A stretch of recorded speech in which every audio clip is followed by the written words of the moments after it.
Olá, estamos dando início a mais um Ilus Insight. Hoje aqui agora com a presença do Marcelo. Vou passar a palavra para ele se apresentar e depois eu falo um pouquinho do que a gente vai conversar hoje. Oi, Marcelo, bem-vindo. Tudo bem? Tudo bem. Marcelo Wittlich, eu sou diretor de Supply Chain da GSK Brasil, uma indústria farmacêutica que está no Brasil há mais ou menos 115 anos. Que bom. Vamos falar sobre dois temas aí que eu acho que são bons para a gente conversar aqui na logística. Primeiro, a questão do impacto da reforma tributária, né, para as empresas, na malha logística, como é que isso se desdobra. E depois a gente entra um pouquinho nas questões de práticas de ESG também na logística. Excelente, dois pontos muito em voga atualmente. Eu não acredito no momento em que a gente vai ter uma reforma tributária absolutamente perfeita, absolutamente sem nenhum tipo de complexidade, principalmente porque o Brasil, hoje, ele é o país no mundo que tem o modelo tributário mais complexo do mundo. Né? E você não consegue tirar essa complexidade do dia para a noite. Não dá para rasgar e botar uma página em branco e vamos começar de novo. Infelizmente não, porque são muitos players jogando aí nesse jogo que acabam que é muito complicado você fazer isso. Isso impacta diretamente o transporte, né? Porque a forma como você vai vender, a forma como você vai entregar, para onde você vai entregar, acaba um pouco aquela briga de joga para cá, tira de lá e faz isso e não sei o quê, mas no final de tudo, você tem que repensar a tua malha. Né? E aí quando você repensa a tua malha, é que você começa a reinvestir, é que você começa a gastar mais ou gastar menos, ou se beneficiar de algumas questões que podem influenciar no teu transporte. O que eu quero dizer com isso? Para que você tenha um benefício de um tributo, às vezes você faz um transporte muito mais longo do que o que você tem normalmente. Isso aí impacta, inclusive, em questões de ESG. Porque se você tem que transportar por um trajeto muito mais longo para se beneficiar de uma questão tributária, você quer dizer que você está poluindo mais, você está usando mais a estrada, você está usando mais o teu caminhão, você está aumentando o risco, você está aumentando o risco de acidente, você está aumentando um monte de questões que estão correlacionadas à reforma tributária. Não, isso é uma realidade no país. A gente acabou de fazer uma pesquisa para entender exatamente o comportamento, né, das indústrias, não só a indústria, varejo, enfim, qual era a representatividade desse modelo atual. E para a maioria das empresas, né, 3 em cada 4 empresas realmente tem uma malha voltada para o tributário. Isso significa que antes do logístico vem o tributário. Né? A gente sabe da representatividade do tributário na conta final. Então, a logística sempre acaba abrindo mão e, como você bem colocou, andando um pouco mais. E se reflete também no posicionamento dos estoques, porque é para atendimento. Então, 40%, em média, 40% do que é vendido no nosso país, ele é vendido através de CDs incentivados, que muitas vezes não estão localizados naqueles melhores locais. Porque, como você bem colocou, você vai fazer, às vezes, um determinado passeio para que você tenha uma margem melhor, no final das contas, né? Tudo dentro do que pode ser feito do ponto de vista legal para que você tenha maximizar o lucro da empresa, que é ok também. É o principal. É o principal. Né? Você tem que atender o acionista, enfim, e é isso. E a logística acaba que traz, que complementa um pouco nisso. Então, mas para você, quando você olha assim a sua malha atual, você pensa no seu desenho, quer dizer, vai ter impacto? O que vai acontecer? Você vai ter que repensar? E quais são o que você vai precisar fazer no seu supply chain como um todo, se realmente isso acontecer? Né? Olha, se realmente vai acontecer, se realmente acontecer uma mudança mais radical, a gente tem que repensar tudo. Né? Eu estava conversando hoje mesmo, a gente tem que repensar até aonde ter o centro de distribuição. Nós consolidamos o centro de distribuição por uma questão de um benefício fiscal e hoje a gente reavalia, dependendo do modelo que se transformar, para onde a gente migrar, se eu posso ter se eu posso ter mais de um, se faz sentido eu ter mais de um, porque hoje a complexidade do Brasil em termos logísticos é muito grande. Eu tenho produtos que eu levo 14 dias úteis para conseguir entregar. Eu tenho um produto que sai de caminhão, que pega um barco, que volta para o caminhão, que às vezes vai para uma van para chegar no destino final. E isso, para mim, faz muito mais sentido se eu tivesse uma central de distribuição avançada e eu pudesse mover parte do meu estoque para essa central de Até distribuição. o nível de serviço seria melhor, né? Muito melhor. Menos risco, nível de serviço melhor, menores lead times, mais satisfação do meu cliente, menos complexidade. Quando você revisa a sua malha logística, de uma determinada maneira também, a gente busca uma melhor eficiência. Né? Não só da malha, como do transporte. Então, se a gente vai otimizar o transporte, como é que a gente vai carregar esse transporte, se vai alterar para um outro perfil de modal. Como é que você vê essas práticas de ESG, quando a gente vai um pouquinho para a logística e para o transporte, se encaixando no seu dia a dia? Isso hoje em dia é muito importante, tá? Principalmente até pela questão da missão da companhia que eu trabalho, que é uma indústria farmacêutica. A gente pensa muito em ESG. O tempo todo a gente está focado em ESG, a gente tem iniciativas, mas o mais importante não são iniciativas únicas exclusivamente para você botar uma marca e falar assim, eu fiz o ESG. Não, isso não faz sentido. Se a gente realmente tem que pensar com a cabeça ESG, a gente tem que fazer coisas que realmente façam sentido. E também não adianta eu fazer, eu vou investir uma quantidade de dinheiro aqui em ESG, porque isso para mim é marketing. Não, ESG não pode ser marketing. Claro que é legal você ter uma empresa onde você sabe... Seja vista pelos consumidores dessa forma. Dessa forma. Mas não é investir dinheiro porque você vai ter um benefício de competitividade em relação a isso.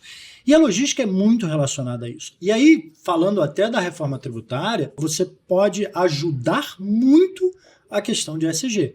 Se você consegue diminuir tudo isso, se você consegue diminuir os passeios que o teu caminhão está dando, você consegue ter menos emissão de gases, etc, etc. É claro que existe toda a questão da eletrificação, você botar veículos movidos à eletricidade, etc, etc, que é fantástico, principalmente no Brasil, porque a nossa matriz energética ela é muito focada em energia limpa, né? Energia de hidrelétrica, energia eólica, são fazendas de captação de energia solar e etc, etc. Se você olha para a Europa, já não é uma realidade. E a gente não está isolado no mundo, né? Eu até pedi para você complementar um pouquinho com essa visão, porque não adianta só você ter o ativo, né? Comprar 1 ou 2 ou 3 caminhões, ou enfim, mesmo que seja a sua frota toda da empresa, da sua indústria. Mas isso faz parte de um todo, de um ecossistema. Então, como é que você vê esse ecossistema se movimentando para atender realmente cada vez mais seja uma energia limpa ou essa prática de ESG mais voltada para o transporte? Você falou uma coisa perfeita. É um ecossistema e tem que ser um ecossistema. Ele não funciona isoladamente. Nenhuma prática de ESG funciona isoladamente, principalmente quando você faz uma estrutura dessa para você poder mudar a sua estrutura logística. Se você não tiver pontos, por exemplo, de abastecimento elétrico de um caminhão elétrico no decorrer do teu caminho, como é que ele vai parar? Ele vai parar. Você vai fazer, vamos fazer o seguinte, vai ser híbrido. Eu saio aí até a avenida tal, ele vai elétrico. 50 quilômetros e depois ele não vai mais. É para inglês ver, né? A gente brinca muito com esse termo. Mas é exatamente isso.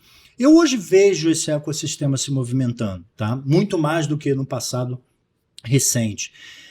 É perfeito? Ainda não. Eu acho que ainda falta se pensar em muitas outras coisas, né?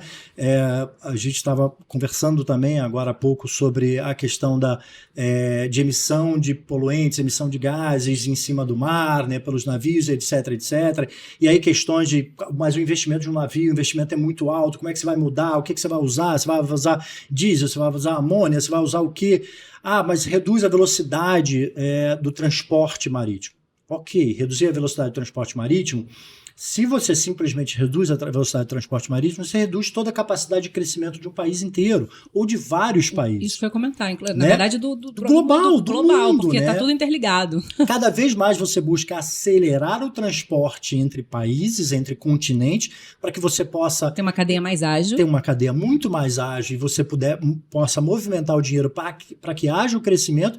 E aí você, em algum momento, você fala assim, não, pera, vamos parar porque vou reduzir por uma questão de ESG. É importante? Extremamente importante. Mas a gente tem que começar a pensar em outras alternativas, porque o mundo não quer parar de crescer. E o mundo não vai parar de crescer. Então o que ele vai fazer? Em vez de mandar um navio, ele vai mandar 2 navios. 2 navios poluem mais do que um navio, mesmo com 30% de redução de velocidade. Então, assim, tem tudo, ainda tem que se pensar em muita coisa nisso, mas sim, já estamos muito mais avançados do que a gente estava há algum tempo atrás. Esses cenários, né, na verdade, essas alternativas, elas precisam ser estudadas do ponto de vista do ótimo global, né? Um pouco que a gente isso, estava conversando também, porque isso. soluções pontuais ela pode ser muito boa para uma determinada empresa ou para um determinado momento, mas se ela não trabalhar de forma conjunta, o supply chain como um todo, as cadeias como um todo, e dependendo do que a gente esteja falando, do ecossistema, a gente não tem o ganho final desejado para todo mundo. E daí você também não pode caminhar numa direção de vou investir e o resto. Não é, exatamente.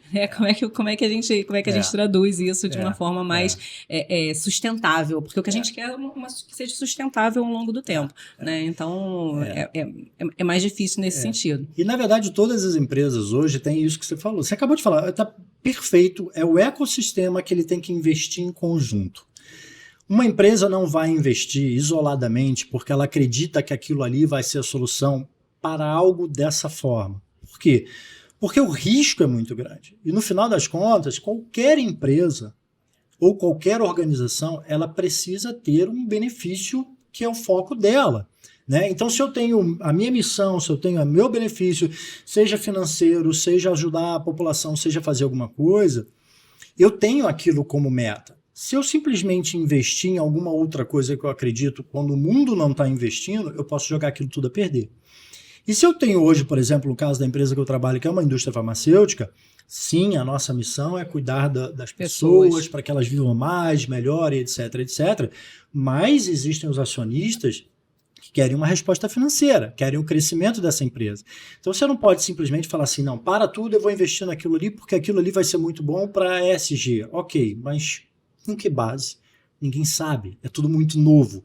Então é muito mais inteligente que um ecossistema esteja junto naquilo ali para que esse investimento seja feito e a tomada de risco seja compartilhada e aí sim, digamos, o nível de sucesso que você vai tende ter a ser muito maior. E como é que você vê alguma iniciativa caminhando nesse sentido de uma movimentação não só de uma determinada indústria ou de uma determinada empresa, na verdade, nesse caso, né? Nem um segmento industrial. Quer dizer, você vê alguma coisa caminhando nessa direção? Vejo, inclusive, governamental falando também.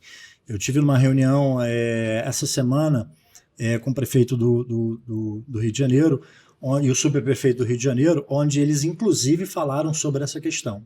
Eles estão querendo o apoio das organizações, das indústrias, das empresas, onde elas possam fazer em conjunto com o governo, com a prefeitura e alguns outros órgãos, algumas outras instituições, para que seja feito um apoiando o outro, gerando benefício se você faz de alguma forma, ou seja, questão de diminuição de carbono, ou seja, questão de plantar mais árvore, alguma coisa nesse sentido. Então, sim, para o governo, sim, eu tenho visto muito incentivo em relação a isso e tenho visto outras empresas também fazendo isso em conjunto. Por exemplo, nós não temos transportador, nós não temos os nossos caminhões próprios, mas são terceirizados.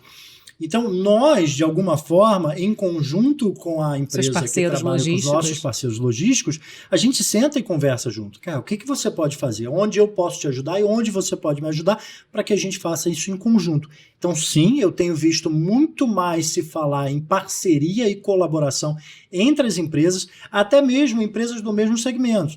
Eu tenho concorrentes que já estão conversando comigo, falando o que a gente pode fazer junto para beneficiar não só a minha empresa, a sua empresa, mas para beneficiar a população como um todo. Eu acho que do ponto de vista até de transporte isso é muito salutar, porque, enfim, você pode usar o mesmo parceiro logístico, né, que para conseguir de alguma maneira mitigar esses... Porque no final das contas você diminui o custo, né? Enfim, e faz uma entrega mais limpa. Acho que esse é o ponto. Você ter essa parceria com o seu operador logístico, enfim, com o transportador, isso é fundamental para que se consiga fazer entregas melhores. E caminhando um pouquinho, olhando nessa direção de parceria, né, com o prestador de serviço logístico, essa reciprocidade você vem sentindo, então, que ela está aumentando. Quer dizer, vocês têm projetos em conjuntos, por exemplo, com o seu operador logístico, para que ele possa desenvolver uma solução mais limpa, né, mais eficiente. Como é que está essa relação? Sim, a relação é sempre muito boa. Os parceiros que a gente tem hoje, eles são realmente parceiros, né? Não são pessoas que, claro, existe todo o acordo comercial, a questão comercial, etc, etc. Faz parte da relação. Faz parte de qualquer jogo, né? São duas empresas, né? Exatamente. Mas existe, nesse sentido, uma parceria muito grande e uma parceria colaborativa, que é o principal. Então, ideias são colocadas na mesa, sempre foram, e essas ideias, elas são escutadas, né? As pessoas, ok, o que você quer? Peraí, faz sentido, não faz sentido? Legal, vamos tocar isso, não vamos tocar isso aqui não é o momento agora, isso aqui é o momento agora. Então, sim, os nossos parceiros são muito abertos a isso.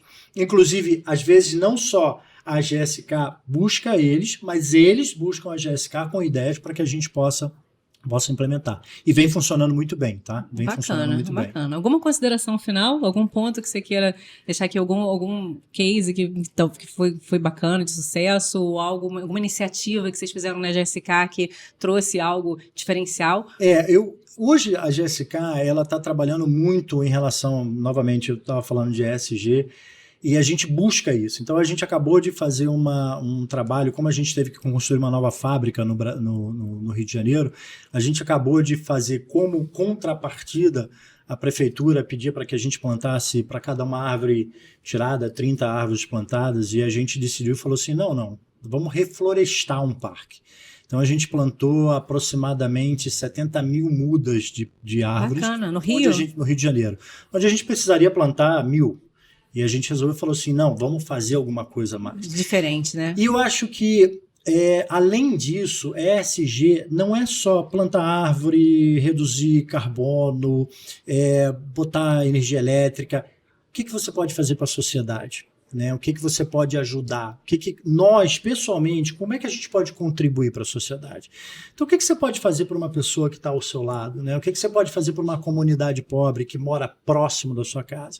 Isso é que a GSK vem incentivando muito e a gente vem incentivando muito.